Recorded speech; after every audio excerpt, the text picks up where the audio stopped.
오늘은 여러분과 함께 왜 예수를 믿는가라고 하는 제목으로 함께 말씀을 나누려고 합니다. 말씀을 통하여 성령님께서 우리 각자에게 들려주시는 그 음성을 듣는 시간이 되기를 바랍니다. 얼마 전에 초등학교 4학년인 제 둘째 딸이 저에게 와서 이렇게 묻는 거예요. 아빠, 왜 내가 예수님을 믿어야 돼? 라고 물었습니다. 얘가 얼마 전에 그 성탄절 날에 요한복음이라고 하는 뮤지컬을 본 거예요. 요한복음이라고 하는 뮤지컬을 봤는데 그때 예수님께서 십자가에 못 박히시는 그런 장면이 있었는데 예수님이 십자가에 못 박히시는 장면을 보면서 얘가 막 펑펑 눈물을 흘리는 거예요. 펑펑 눈물을 흘리면서 나는 하나님께 이렇게 막 잘못하고 이렇게 죄를 짓고 그렇게 하는데 예수님께서 그런 나를 위해서 십자가에 죽으셨다는 것이 너무 마음에 와닿고 너무 가슴이 아프고 슬퍼서 막 이렇게 십자가를 바라보며 눈물을 흘리면서 많이 이렇게 자기의 죄를 회개했다고 하는 그런 고백을 하는 거예요. 그 이후에 얘가 이제 왜 예수님을 믿는지에 대한 부분을 이렇게 조금 더 고민을 하다가 가정 예배가 끝나고 나서 저에게 그 질문을 한 겁니다. 제가 그 질문을 들었을 때 굉장히 좀 기뻤습니다. 왜냐하면 우리가 예수님을 믿는 목적에 대한 굉장히 중요한 질문 아니겠습니까? 그래서 제가 곧바로 대답해 줄 수 있었는데 너무 쉽게 정답을 알면은 또 쉽게 잃어버릴 수 있지 않겠습니까? 그래서 제가 한번 네가 왜 예수님을 믿어야 되는지 한번 생각해 보면 좋겠다고 그렇게 제가 말을 건넸습니다. 초등학교 4학년이 왜 예수님을 믿는지에 대한 아주 정확한 답을 찾기란 쉽지 않을 수 있습니다. 그런데 한번 고민해 보고 우리가 왜 예수님을 믿는지 한번 생각해 보는 것은 굉장히 중요한 의미가 있다라는 생각이 들었습니다. 여러분은 왜 예수님을 믿습니까? 여러분의 가족과 주변에 있는 사람들이 왜 예수님을 믿어야 되는지, 왜 예수님을 믿냐고 물으면 뭐라고 대답하시겠습니까? 우리가 이제 명절 연휴가 시작이 되는데 명절에 믿지 않는 가족들을 만났을 때에 왜 예수님을 믿어야 되는지 그들에게, 주변에 믿지 않는 영혼들에게 어떻게 여러분은 복음을 전하시겠습니까? 여러분, 예수님 믿으면은 부자가 됩니까? 예수님 믿으면은 건강하게 오래 삽니까? 예수님 믿으면 다 좋은 대학 나오고 직장에서 승진하고 사업이 번창합니까? 여러분, 제가 보니까 예수님 믿는다고 다 그렇게 되는 것 같지는 않아요. 하나님께서 우리가 기도할 때 응답으로 그런 은혜와 복을 누리는 사람들도 있지만 예수님 믿어도 보면은 질병이 생기고, 예수님 믿어도 대학에서 떨어지고, 예수님 믿어도 사업이 망할 수도 있고, 예수님 믿어도 정말 이 세상에서 고난과 어려움을 당할 수 있다라고 하는 겁니다. 왜냐하면 그것은 예수님을 믿는 궁극적인 목적이 아니기 때문입니다. 예수님을 믿는 목적이 그게 아니에요. 예수님이 우리에게 그런 문제를 해결해 주시기 위해서 오신 분이 아니라는 겁니다. 자, 그러면 왜 우리가 예수님을 믿어야 될까요? 로마서 1장 16절에 보시면 내가 복음을 부끄러워하지 아니하노니 이 복음은 모든 믿는 자에게 구원을 주시는 하나님의 능력이 됨이라. 먼저는 유대인에게요, 그리고 헬라인에게로다. 여러분, 하나님의 아들이신 예수 그리스도께서 이 땅에 오셔서 십자가에 죽으셨습니다. 예수님께서 왜 이 땅에 오셔서 십자가에서 우리의 죄를 위해서 못 박혀 죽으셨을까요? 그것은 우리를 죄로부터 구원하시기 위해서 십자가에 못 박혀 죽으신 줄을 믿으시기를 바랍니다. 예수님을 믿으면 유대인이나 헬라인이나 남자나 여자나 배운 사람이나 못 배운 사람이나 부자나 가난한 자나 힘이 있는 자나 힘이 없는 자나 그 누구도 예외 없이 구원을 받게 되는 줄을 믿으시기를 바랍니다. 여러분, 예수님 믿는 목적은 한마디로 구원입니다. 우리가 구원받기 위해서 예수님을 믿는 겁니다. 여러분, 구원을 다른 말로 하면은 하나님의 백성이 되는 겁니다. 하나님의 백성이 되는 겁니다. 자, 그러면 우리가 하나님의 백성이 되기 전에 다른 백성이었다는 거죠. 하나님의 백성이 되기 전에 우리는 죄와 사단의 종로로 타는 인생이었다고 말하고 있습니다. 우리는 죄와 사단의 지배를 받으면서 우리는 죄와 사단이 이끄는 대로, 죄와 사단이 시키는 대로 죄를 따라서, 욕심을 따라서 우리는 사는 존재였다라고 하는 겁니다.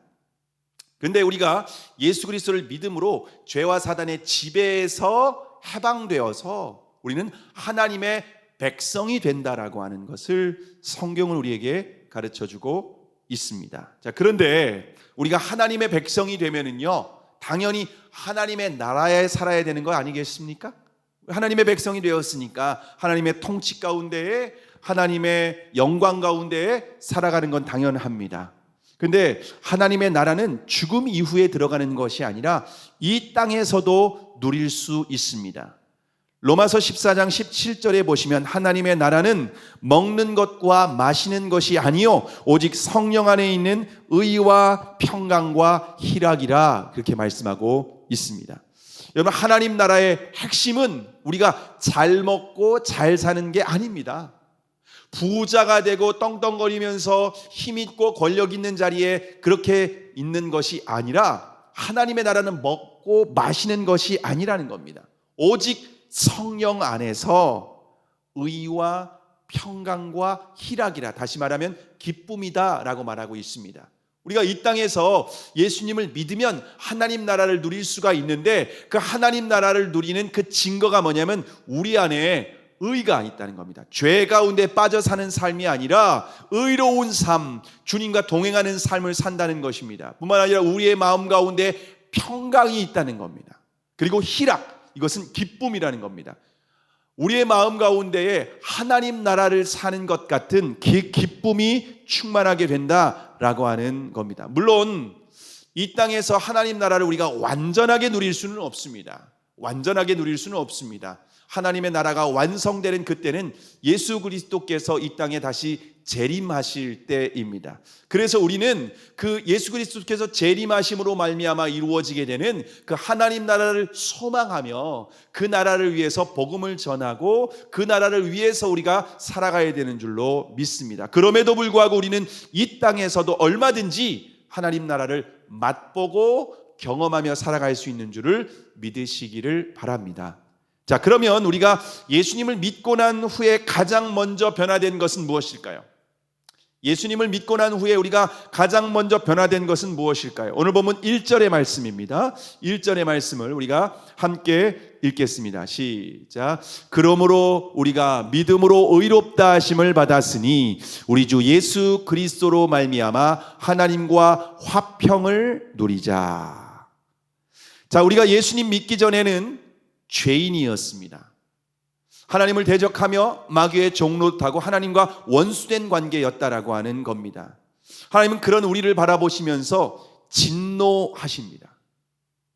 그리고 그 진노를 한 번에 쏟아부으시기 위해서 진노를 쌓아두고 계십니다. 여러분, 하나님께서 진노를 쌓아두고 계신다라고 하는 것은요, 얼마나 두려운 일인지 모릅니다. 요한계시록에 보면은요, 그 진노의 대접을 쏟아부으시는 장면들이 나옵니다. 진노의 대접을 쌓아두셨던, 이제까지 참고 기다리고 인내하시면서 쌓아두셨던 그 진노를 쏟아부으시는데 이 세상이 완전히 끝납니다. 하나님은 죄인들을 향하여서 이 진노를 쌓아두고 계십니다.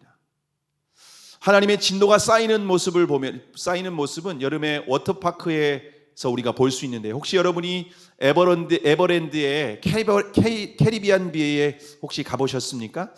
캐리비안 베이의 중앙에 보시면요, 해골바가지가 있습니다. 해골바가지에 물이 이렇게 채워집니다. 물이 한참 채워지는데 굉장히 큰 해골바가지라서 한참 동안 물이 채워져야 됩니다. 그리고 그 물이 다 채워지게 되면요, 경고음 소리가 납니다. 경고음 소리가 나면서 해골바가지가 뒤집어지면서 그 물이 쏟아지게 되는데, 여름에 더울 때 그 물은요 시원한 물이니까 아이들이 그 밑에서 기다리다가 물이 쏟아지면서 막 소리를 지르면서 너무너무 좋아합니다. 그런데 하나님은 시원한 물이 아니라 진노를 쌓아놓고 계십니다.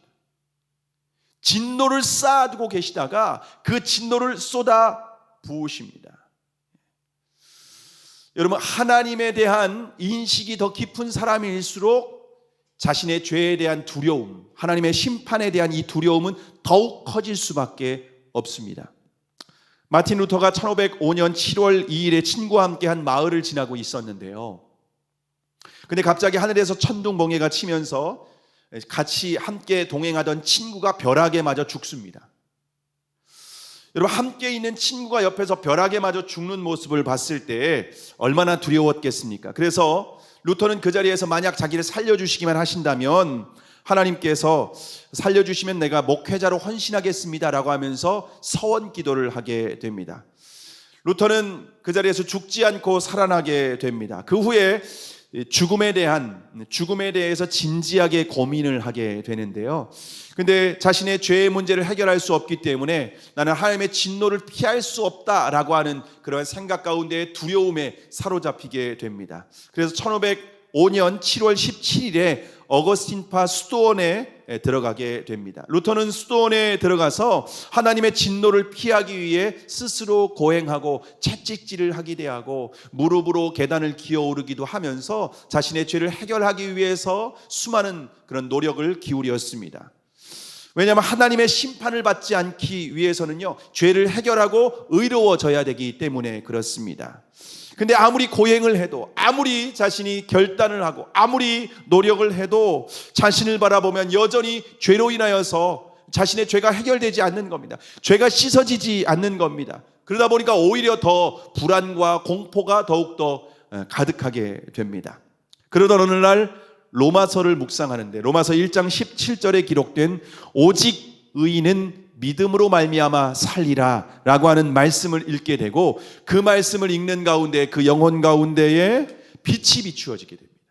복음의 빛이 환하게 비춰지게 되면서 자신의 죄를 해결하기 위해서 그동안 고행을 해도 해결되어지지 않았던 그 문제가 오직 믿음으로 해결된다라고 하는 그 복음을 듣고 마음에 평안이 임하게 됩니다.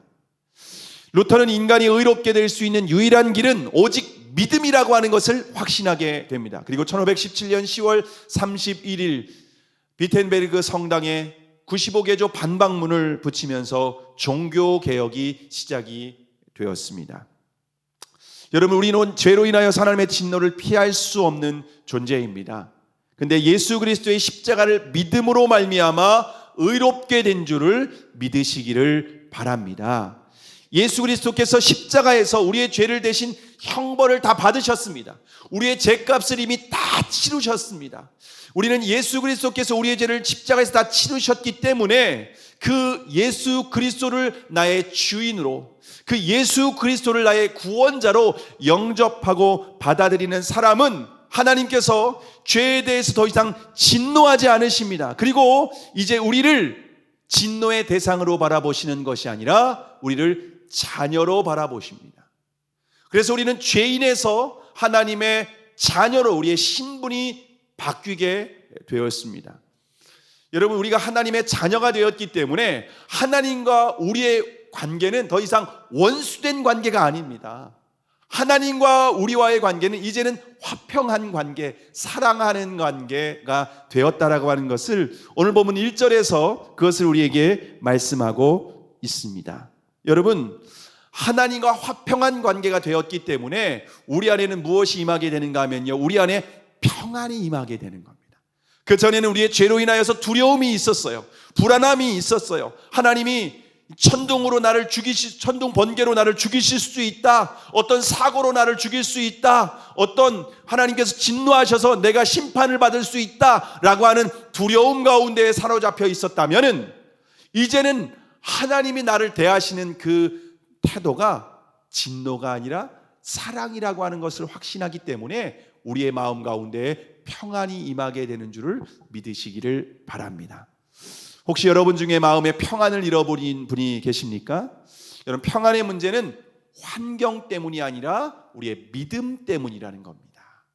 그러므로 저와 여러분이 불안함이 있을 때에는 환경을 돌아보시는 것이 아니라 우리의 믿음을 점검해 보실 수 있기를 바랍니다. 또한 우리의 죄로 인하여서 자신의 죄책감이 우리의 마음을 가득 채우고 있습니까? 그렇다면 여러분 십자가를 바라보실 수 있기를 바랍니다. 왜냐하면 로마서 5장 8절에 보시면은 우리가 아직 죄인 되었을 때 그리스도께서 우리를 위하여 죽으심으로 하나님께서 우리에 대한 자기의 사랑을 확증하셨느니라 말씀하고 있습니다. 여러분, 우리가 의롭기 때문에, 우리가 의로울 때 우리를 위해서 그리스도께서 죽으신 것이 아닙니다. 우리가 죄인 되었을 때, 아니 우리가 원수 되었을 때에 그리스도께서 우리를 사랑하심으로 십자가에서 죽으셨습니다. 십자가는 하나님이 우리를 사랑하신다는 확증입니다. 사인입니다. 십자가는 어떤 죄도 내가 용납해 줄 수 있다. 어떤 죄도 주님 앞에 나오면은 깨끗하게 씻어주시고 새로운 사람이 될 수 있다라고 하는 것이 바로 십자가인 줄을 믿으시기를 바랍니다. 그러므로 저와 여러분들 십자가를 바라보시며 십자가를 통해서 우리에게 주신 하나님의 사랑으로 말미암아 마음의 평안과 기쁨을 누리는 저와 여러분이 되기를 주님의 이름으로 축복합니다. 자, 그러면 예수 그리스도를 믿음으로 의롭게 된 사람들이 누리는 특권은 무엇일까요? 특권은 무엇일까요? 다시 말하면 하나님의 자녀가 누리는 특권은 무엇일까요? 오늘 본문 로마서 5장 2절의 말씀을 우리가 함께 읽겠습니다. 시작. 또한 그로 말미암아 우리가 믿음으로 서 있는 이 은혜에 들어감을 얻었으며 하나님의 영광을 바라보고 즐거워하느니라. 자, 믿음으로 의롭게 된 사람들은 이제 하나님의 은혜 보좌 앞으로 나아갈 수 있게 되었습니다. 여러분, 하나님의 은혜 보좌 앞에 나아간다는 것은요, 하나님의 임재 가운데 나아갈 수 있다는 겁니다. 여러분, 우리가 원래 죄인들은요, 하나님의 임재 가운데 나아갈 수 없었습니다. 구약 성경에 보면은 성막이 있습니다. 성막 중에서도 지성소는 하나님이 임재하시는 보좌입니다. 하나님의 보좌입니다. 근데 그 하나님의 보좌는요, 은혜의 보좌입니다. 하나님께서 은혜를 베풀어 주십니다. 기도에 응답을 내주시고 우리를 축복해 주시고 우리의 모든 필요한 것들을 공급해 주십니다. 그런데 죄인들은 그 은혜의 보좌가 아니라 심판의 보좌입니다. 진노의 보좌라는 겁니다. 그래서 우리는 죄인들은 하나님의 그 임재 앞으로, 은혜의 보좌 앞으로 나아갈 수 없게 되었습니다. 그래서 대제사장도 1년에 한 번씩 하나님의 임재 앞으로 나아갈 때는, 지성소에 들어갈 때는 자신의 죄를 위해서 죽은 그 짐승의 피를 가지고 나아가서 그 짐승의 피를 쏟고 그 성막에 있는 그 지성소 가운데에, 법궤 가운데 쉬운 자의 피를 쏟고 난 뒤에 하나님을 대면할 수가 있었습니다. 그런데 예수 그리스도께서 십자가에서 우리의 죄를 담당하시고 물과 피를 다 쏟으심으로 말미암아 그때 성소와 지성소를 가른 그 휘장이 위로부터 아래로 갈라졌습니다. 찢어졌습니다. 그래서 이제는 예수 그리스도를 믿음으로 말미암아 누구든지 하나님의 임재 가운데 은혜의 보좌 앞에 나아갈 수 있는 특권을 얻게 된 줄을 믿으시기를 바랍니다. 여러분, 우리는 대제사장은 1년에 한 번 짐승의 피를 담아서 은혜의 보좌 앞으로 나아갔는데, 저와 여러분은 이제는 언제든지 은혜의 보좌가 열려 있습니다. 항상 열려 있습니다. 1년에 한 번이 아니라 우리가 원하면 언제든지 그 은혜의 보좌 앞에 나아가서 하나님께 도움을 구할 수 있고 하나님의 사랑을 받을 수 있고 하나님의 영광을 바라볼 수 있게 되었다는 것입니다. 자, 그러면 특별히 우리가 은혜의 보좌 앞에 언제 나아가야 될까요? 히브리서 4장 16절에 보시면 그러므로 우리는 긍휼하심을 받고 때를 따라 돕는 은혜를 얻기 위하여 은혜의 보좌 앞에 담대히 나아갈 것이니라. 우리가 언제 나가야 된다고 말하고 있습니까? 우리의 인생 가운데 하나님의 긍휼이 필요할 때가 있지 않습니까? 하나님의 은혜가 필요할 때가 있지 않습니까? 하나님의 도움이 필요할 때가 있지 않습니까? 전능하신 하나님의 손길이 필요할 때가 있습니다. 그때는 우리가 은혜의 보좌 앞으로 나아갈 때라고 하는 것입니다. 우리의 삶 가운데 경제적인 문제가 있든, 질병의 문제가 있든, 가정의 문제가 있든, 자녀의 문제가 있든, 우리의 죄와 영적인 문제가 있든, 그 언제든지 우리가 때를 따라 돕는 은혜를 얻기 위하여 우리가 은혜의 보좌 앞에 나아갈 수 있는 특권을 우리에게 주셨다는 겁니다. 여러분, 때를 따라 돕는 은혜가 중요합니다.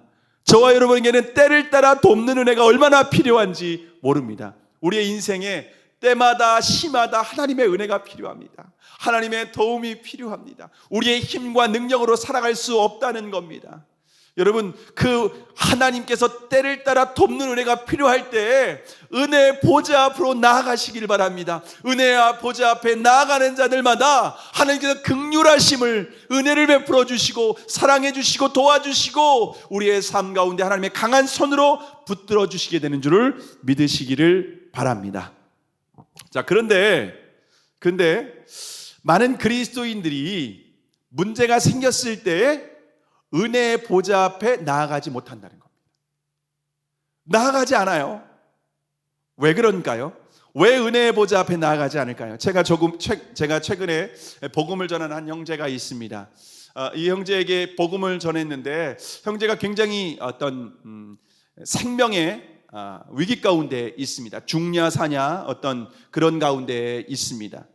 그래서 이제 예수님을 영접하고 하나님의 자녀가 되었으니까 하나님 앞에 나아가서 이제 도움을 구하시라고, 은혜의 보좌 앞에 나아가서 이제 하나님께 기도하고 간구하시면 하나님께서 응답해 주실 겁니다. 하나님은 천지 만물을 창조하신 분이십니다. 전능하신 분이십니다. 생명과 죽음이 그분의 손에 있습니다. 우리의 인생의 성공과 실패가 그분의 주권 가운데 있습니다. 이제 마음껏 하나님의 은혜의 보좌 앞에 나아가서 기도하세요 라고 권면했는데 뭐라고 말하는가 하면은요, 그래도 기도가 안 나옵니다. 왜 안 나와요? 염치가 없어서. 그동안 제가 하나님 안 믿겠다고 했습니다. 하나님 내가 예배하지 않고 하나님 믿지 않겠다고, 나에게 복음 전하지 말라고, 나에게 교회 가지 말라고 그렇게 했다는 겁니다. 그런데 이제 와서 내가 어려우니까, 힘드니까, 죽음 앞에 있으니까 이제 와서 기도한다는 것이 염치가 없습니다. 여러분, 염치가 없다는 말이 굉장히 양심적이지 않습니까?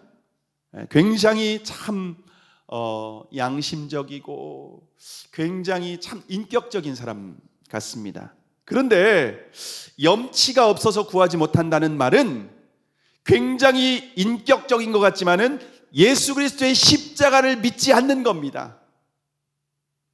나는 내 의롭지 못해, 내가 그동안 하나님 앞에 내가 자격이 없는 것 같아서 내가 조금 의를 쌓고 내 자격을 갖춰서 나가겠다는 겁니다. 여러분, 그것은 십자가를 믿는 것이 아닙니다.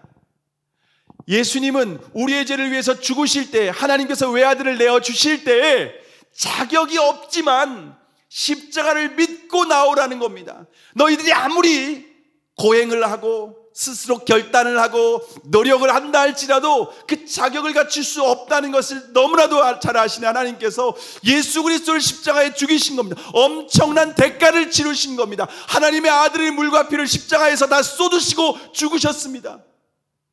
우리는 아무리 결단하고 노력하고 다짐하고 고행을 하고 최선을 다한다 할지라도 자격이 없습니다. 오직 예수 그리스도의 십자가를 믿을 때에만 저와 여러분이 자격을 얻게 되는 줄로 믿습니다. 그래서 제가 그 형제에게 두 아들이 있어서 그렇게 예를 들어 설명했습니다. 두 아들이 집에서, 아들 형제다 보니까는 지지고 볶고 막 싸우고 아빠 엄마 말 안 듣지 않습니까? 근데 너무 속상하니까 바람 쐰다 생각하고 애들하고 같이 마트를 갔습니다. 마트를 가서 아이들한테, 그냥 아이들이 집에서 코로나로 힘들고 그런데 마트를 가서 너희들 원하는 거 한번 다 그냥 담아와, 그럼 아빠가 사줄게 라고 했는데, 아이들이 가가지고서 바구니에다가 자기가 원하는 장난감, 과자 막 잔뜩 담아오는 겁니다. 둘째 아들은 아주 잔뜩 담아왔습니다. 그런데 첫째 아들은 애가 굉장히 양심적이고 바른 애다 보니까 전혀 가져오지 못하고 있는 거예요. 그래서 너는 왜 이렇게 가만히 있냐? 라고 하니까 염치가 없어서 그렇다고. 아버지, 제가 동생하고 싸우고 엄마 아빠 말 안 들었지 않았냐고, 내 무슨 염치가 있길래 내가 장난감을 담아오겠냐고, 무슨 입술로 내가 과자를 먹겠냐고, 내가 도저히 염치가 없어서 내가 담아오지 못했습니다. 이 아들 죽여주시옵소서라고 하면은 기분이 좋겠습니까? 라고 물어봤습니다. 너무 속상할 것 같아요. 여러분은 어떻습니까? 기분이 좋을까요? 만약에 자녀가 그러면은요, 너무 속상할 겁니다. 너 그렇지 마. 너 오히려 네가 바구니에 잔뜩 담아와 가지고서 잘못한 게 있어도 아빠 이거 사줘, 그리고 아빠 말 잘 들을게 이제, 그러면 훨씬 더 기쁘지 않을까요? 제가 그 얘기를 하니까, 그러면서 하나님 앞에 염치 없어서 못 나가는 것이 아니라 믿음으로 나아가야 된다. 믿음으로 나아가야 된다. 여기 보시면은요, 담대하게 나아간다고 있습니다. 히브리서 4장 16절. 은혜의 보좌 앞에 담대히 나아간다. 여러분이 담대히 나아간다는 말은요, 뻔뻔스럽게입니다. 예. 집에서 말도 안 듣고 싸우고 뭐 고집 똥고집 피우고, 그래서 엄마 속상하게 하고 아빠 힘들게 하고 했지만은 자녀니까 누가 그런 얘기 하지 않았습니까? 엄마가 자식 막 때리니까 죽여라, 네 자식 죽이지 내가 죽냐. 그게 자녀예요, 자녀. 여러분, 그러면 부모님이 못 때리지 않습니까? 그게 자녀예요. 자녀는요, 뻔뻔스러운 게 있어요. 제 딸이, 제가 가끔씩 이렇게 그 학교 끝나면 친구들하고 놀이터에서 놀고 있는데, 놀고 있을 때 아내가 차를 픽업하러 못 가면은 저를 부릅니다. 아빠 여기 몇 시까지 와, 이렇게 얘기를 합니다. 굉장히 당당해요. 그런데 가가지고서 시간이 좀 늦게 올 때가 있어요. 기다려도. 왜 이렇게 늦게 오냐고. 친구들하고 놀다가 바로 왔는데 얘가 늦었는데도 아주 당당해요. 그리고 차를 딱 타요. 그럼 집에 데려갈 때 아빠 가다가 마트 앞에 세워. 왜? 그러니까 나 살 게 있어. 그럼 너 돈이 있어? 아니, 아빠가 있잖아. 얼마나 당당한지 모릅니다. 와라라고 명령하고 늦었는데도 굉장히 뻔뻔스럽고, 집에 가다 마트 앞에 들리라고 하는데 본인이 돈을 가진 것도 아닌데 세우라고. 아빠가 돈이 있잖아. 네. 저는 우리 아이들을 보면서 이게 믿음이다. 이게 믿음이다. 여러분, 우리가 하나님의 자녀라는 것은요, 이런 뻔뻔함이 있어야 돼요. 무슨 염치가 있어서, 여러분, 이것은 사단이 주는 마음입니다. 주님은 우리에게 뻔뻔스럽게 요구하라는 겁니다. 뻔뻔스럽게 때를 따라 돕는 은혜를 구하라는 겁니다. 그러면 하나님 아버지는 응답해 주십니다. 축복해 주십니다. 역사하시는 줄을 믿으시기를 바랍니다. 자, 그러면 우리가 은혜의 보좌 앞에 나아갈 때 하나님께서 우리에게 어떻게 응답하실까요? 어떻게 응답하실까요? 하나님은 응답하신다고 하는 어떤 약속의 말씀이 있지 않겠습니까? 첫 번째로 하나님은 모든 것을 주신다, 이렇게 약속했습니다. 모든 것을 주신다. 로마서 8장 32절에 보면은 자기 아들을 아끼지 아니하시고 우리 모든 사람을 위하여 내어주신 이가 어찌 그 아들과 함께 모든 것을 우리에게 주시지 아니하겠느냐? 모든 것을 주시지 않겠냐? 아들까지 내어줬다. 내 외아들 독생자 예수 그리스도까지 십자가에 내어줬다. 그럼 뭔들 못 주겠니? 모든 것 내가 줄 수 있다 라고 하면서 주님께서 약속하십니다. 두 번째는요, 좋은 것을 주시겠다 약속하십니다.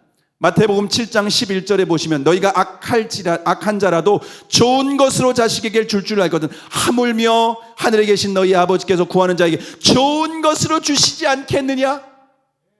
하나님께서 우리에게는요, 좋은 것만 주십니다. 나쁜 건 절대 안 줍니다. 너희가 악한 자라도 자식에게는 좋은 것만 주지 않겠니? 하물며 하늘에 계신 너희 아버지께서 좋은 것을 주시지 않겠니? 우리가 주님 앞에, 은혜의 보좌 앞에 나아갈 때 저와 여러분 주님 앞에 두 가지 약속을 붙들고 나아갑니다. 모든 것을 주신다, 좋은 것을 주신다. 저와 여러분이 이 약속을 붙들고 은혜의 보좌 앞에 나아가서 때를 따라 돕는 은혜를 구하시기를 바랍니다. 하나님께서는 저와 여러분에게 모든 것을 응답해 주실 것이고 가장 좋은 것으로 저와 여러분에게 응답해 주시는 줄을 믿으시기를 바랍니다. 이것이 바로 하나님의 자녀가 누리는 특권입니다. 특권입니다. 이 특권을 사용하시기 바랍니다. 이 특권을 누리시기를 바랍니다. 제가 전에 있던 교회에 있을 때 에버랜드 자유이용권을 구입했었거든요.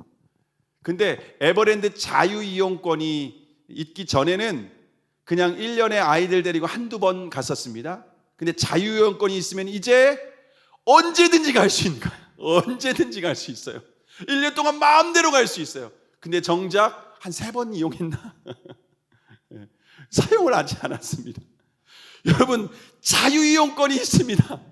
주님 앞에 나아갈 수 있는 자유이용권이 있습니다. 자유이용권을 사용하는 저와 여러분이 되기를 주님의 이름으로 축복합니다. 자, 그러면 하나님의 자녀가 누리는 더 큰 특권은 무엇일까요? 더 큰 특권은 무엇일까요? 오늘 본문 5장 2절 하반절에 보시면 하나님의 영광을 바라보고 즐거워하느니라 라고 말씀하고 있습니다. 하나님의 영광을 바라보고 즐거워한다. 예수 그리스도를 믿음으로 이제는 우리가 하나님의 영광을 바라볼 수 있게 되었다는 것입니다. 여기에서 바라본다라고 하는 말은요, 소망한다는 겁니다. 하나님의 영광을 우리는 이제 기대하고 소망할 수 있는 사람이 되었다는 겁니다. 우리가 근데 전에 죄인이었을 때는요, 하나님의 영광을 기대할 수 없었습니다. 왜냐하면 로마서 3장 23절에 보면은 모든 사람이 죄를 범하였음에 하나님의 영광에 이르지 못하더니라고 말하고 있습니다. 우리는 하나님의 영광에 이를 수 없는 존재였습니다. 하나님의 영광을 소망할 수 없었다라고 하는 겁니다. 기대할 수조차 없었던 존재였다라고 하는 겁니다. 그런데 이제는 예수 그리스도를 믿음으로 말미암아 소망이 생겼습니다. 이제는 예수 그리스도로 말미암아, 믿음으로 말미암아 하나님의 영광이 가득한 천국에 대한 소망이 우리 안에 있게 되었다는 겁니다. 여러분, 이 땅에 우리의 삶이 다한 후에 우리가 끝나는 것이 아닙니다. 우리가 죽으면 모든 것이 끝나지 않습니다. 죽음 이후에 한 번 죽는 것은 정해진 것이요, 그 후에는 심판이 있다라고 말씀하고 있습니다. 그러나 예수 그리스도를 믿는 사람들은 심판 가운데 나아가는 것이 아니라 영광 가운데 나아가게 되는 겁니다. 하나님의 영광이 가득한 천국에, 우리의 아버지 집에 우리는 들어가게 된다라고 하는 겁니다. 이것이 그리스도인의 소망이라고 하는 겁니다. 이제 예수 그리스도를 믿음으로 말미암아 우리에게 소망이 생겼다는 겁니다. 여러분, 이 소망이 생긴 사람들은요, 정말 죽음 앞에서도 그 영광을 바라볼 수 있는 사람들이라는 겁니다. 뿐만 아니라 우리의 몸이 예수님과 같이 신령한 몸으로 변화될 것입니다. 빌립보서 3장 21절에 보시면 우리의 낮은 몸을 자기 영광의 몸의 형체와 같이 변하게 하시리라. 우리 지금은 육신의 몸을 가지고 있습니다. 육신의 몸은요, 병들고 상하고 늙고 주름 생기고, 저 같은 경우는 얼굴에 여드름도 생겼고, 여드름 흉터 자국이 지나가지도 않고 사라지지도 않고, 그런데 우리가 새로운 신령한 몸, 영광스러운 몸으로 변화될 때에는 지금과는 상상할 수도 없는 엄청난 변화의 그 신령한 몸을 덧입게 되는 겁니다. 그 몸은요, 늙지도 않습니다. 병들지도 않습니다. 주름살이 생기지도 않습니다. 장애가 생기지도 않습니다. 질병이 생기지도 않고 영원히 사는 그러한 육체를, 우리가 신령한 육체를 우리가 덧입게 되는 줄을 믿으시기를 바랍니다. 우리가 지금의 몸에서 신령한 육체로 변화되는 것은요, 신령한 몸으로 변화되는 것은 마치 애벌레가 나비가 되는 것처럼 엄청난, 상상도 할 수 없는 변화를 거치게 되는 겁니다. 여러분, 애벌레를 있을 때는요, 징그러워요, 혐오스러워요, 땅에 기어다녀요, 먼지구덩이에서 살아요. 그러나 그 애벌레가 나비가 될 때는 하늘을 날아오르게 됩니다. 꽃들 사이에 앉아다니면서 정말 우리가 상상도 할 수 없는, 이전과는 상상도 할 수 없는 삶을 살게 되는 겁니다. 마찬가지로 저와 여러분이 지금의 육체에서 우리가 부활하게 될 때는 신령한 몸, 영광스러운 몸이 되어서 애벌레에서 나비가 되는 것과는 비교할 수 없는 정말 엄청난 변화가, 엄청난 이 부활의 몸을 저와 여러분이 덧입게 되는 줄을 믿으시기를 바랍니다. 그러므로 이 하나님의 영광을 바라보는 사람들은요, 즐거워한다라고 말하고 있습니다. 근데 여기서 즐거워한다라고 하는 말은요, 다른 말로 하면은요, 좋은 다른 번역으로 보면 자랑한다라는 말이에요. 자랑한다라는 거예요. 우리가 예수님을 믿음으로 말미암아 우리가 하나님의 영광을 바라보고 소망할 수 있게 되었어요. 우리는 천국이 우리 영원히 살 거처예요. 그리고 우리는 신령한 몸으로 부활하게 될 것이에요. 근데 이것을 어떻게 한다고요? 자랑한다는 거예요. 자랑. 사람들 만나면은 자기가 자랑거리가 있지 않겠습니까? 세상 사람들은 자신의 부와 권력을 자랑하겠죠. 그리고 아파트 평수를 자랑하고 자신이 타고 다니는 자동차를 자랑할 수도 있습니다. 자녀가 어느 대학에 다니고 자기가 승진하고 자기의 기업이 얼마나 크고 자신의 돈이 얼마나 많은지 이런 것을 자랑할 수 있습니다. 그런데 그리스도인은 무엇을 자랑합니까? 하나님의 영광을 소망하고 그것을 자랑한다는 거예요. 우리가 앞으로 누리게 될 기업, 영원한 하늘의 기업을 자랑한다는 거예요. 우리가 신령한 몸으로 부활하게 될 것, 이것을 자랑하게 된다는 겁니다. 여러분, 그리스도인은 이 땅에 있는 것을 소망하며 살아가는 사람들이 아니라 하늘에 속한 것을 소망하고 하늘에 속한 영광을 바라보며 즐거워하며 자랑하는 줄을 믿으시기를 바랍니다. 여러분이 정말 하늘에 속한 사람이라면 입술에서 이것을 자랑하게 되는 거예요. 그래서 그리스도인은, 거듭난 사람은 그 입술에서 자랑하는 것을 들어보면 이 사람이 진짜 거듭났는지, 진짜 구원받은 사람이, 진짜 예수님 믿는 사람인지 알 수밖에 없는 겁니다. 숨길 수 없습니다. 왜냐하면 입술에서 그냥 입만 벌리면 그 자랑을 하는 거기 때문입니다. 자, 그러면 그리스도인의 삶에서 항상 기쁜 일만 있을까요? 기쁘고 행복한 일만 있겠죠? 그렇지 않습니다. 오늘 본문 3절과 4절의 말씀 함께 읽겠습니다. 3절과 4절입니다. 함께 읽습니다. 시작. 다만 이뿐 아니라 우리가 환난 중에도 즐거워하나니 이는 환난은 인내를, 인내는 연단을, 연단은 소망을 이루는 줄 알미로다. 자, 우리가 예수님을 믿어도 얼마든지 환난이 있다는 겁니다. 때로는 육신의 질병이 생기기도 하고 사랑하는 사람이 먼저 떠나 죽기도 하고 직장을 잃기도 하고 사업이 망할 수도 있다는 겁니다. 그런데 그리스도인은 환난 중에도 즐거워한다 말하고 있습니다. 어떻게 환난 가운데 즐거워할 수 있을까요? 어떻게 환난 가운데 기뻐할 수 있습니까? 그 이유는 지금 하나님께서 하늘과 땅의 모든 권세를 가지시고 통치하고 다스리시는 분이시기 때문에 나에게 허락한 이 환난도 하나님의 섭리 가운데 있는 것을 믿기 때문입니다. 여러분, 우리 가운데 인생에 있는데 환난, 어려움, 고난이 있지 않습니까? 세상 사람들은 재수 없어서 임했다고, 재수 없어서 내게 암이 걸렸다고, 재수 없어서 내게 그런 불행한 일이 있다고 그렇게 생각을 합니다. 그런데 그리스도인은 주님을 믿는 사람입니다. 하나님을 믿는 사람들입니다. 하나님을 믿는 사람들은 내게 허락한 이 환난도 하나님의 뜻이 있다, 하나님의 목적이 있다라고 생각하는 사람이라고 하는 겁니다. 그렇기 때문에 환난으로 말미암아서 오히려 즐거워하게 된다라고 하는 겁니다. 그리고 이 땅의 삶이 끝난다 할지라도, 육신의 삶이 끝난다 할지라도 그리스도인은 환난 가운데 천국의 소망과 부활의 영광을 자랑하게 되어 있습니다. 그래서 이 땅에 있는 모든 환난은 믿음을 더욱더 정금과 같이 연단하는 과정이라고 하는 겁니다. 이 땅에 내가 죽음으로 끝난다 할지라도 그것은 나의 믿음을 정금과 같이 단련하고 훈련하는 그러한 이 과정이라고 생각하고 믿음으로 감사하고 하나님을 찬양하게 된다라는 것입니다. 지난 금요일 날 교회 오빠라고 하는 영화를 봤습니다.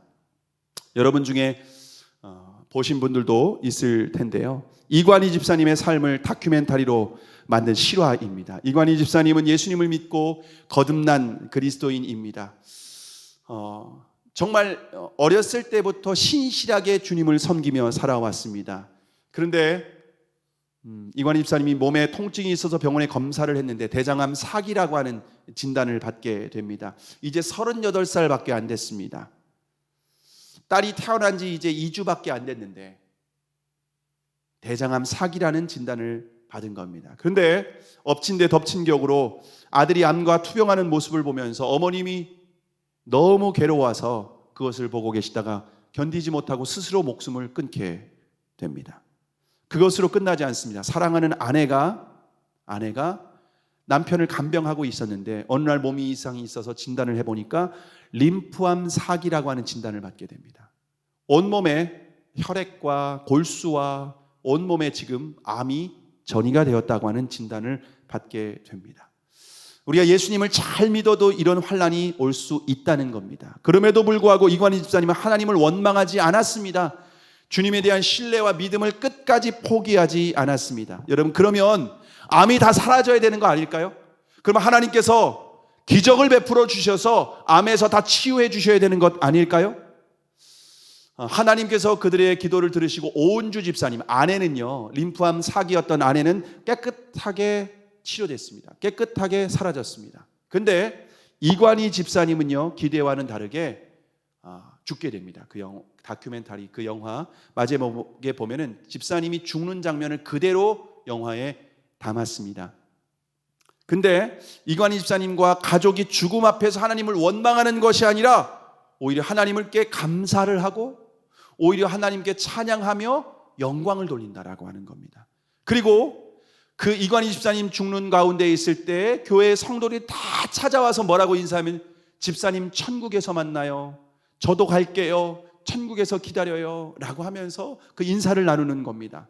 이 영화를 만드신 분이 이호경 감독인데요, 이분은 예수님을 안 믿는 분이에요. 예수님을 안 믿는 사람이 자기 언니가, 누나가 암 투병 중에 있는데 암병원에서 만난 사람들, 암환우 어떤 그 커뮤니티가 있어서 거기에 갔다가 만난 분이 이관희 집사님과 아내였었던 겁니다. 근데 죽음을 맞이하는 태도가 다른 거예요. 죽음 앞에서도 하나님께 감사하는 거예요. 죽음 앞에서도 하나님을 찬양하는 거예요. 죽음 앞에서 다시 만날 것을 기약하고 있는 거예요. 충격을 받은 거예요. 어떻게 그리스도인은 이럴 수 있는가? 38, 이제 40 나이에 그렇게 죽어가는데 원망하는 것이 아니라, 그렇지 않은 사람들은요, 믿지 않는 사람들은요, 저주를 합니다. 고통스러워합니다. 비명을 지릅니다. 괴로워합니다. 도대체 어떻게 그럴 수 있는가? 천국에 대한 소망과 부활에 대한 확신이 있기 때문에 죽음 앞에서도 담대하게 예수 그리스도를 믿음으로 이것이 끝이 아니라 내가 죽으면 주님과 함께 영원토록 살게 될 것이다 라고 하는 믿음으로 기뻐할 수 있게 된 줄로 믿습니다.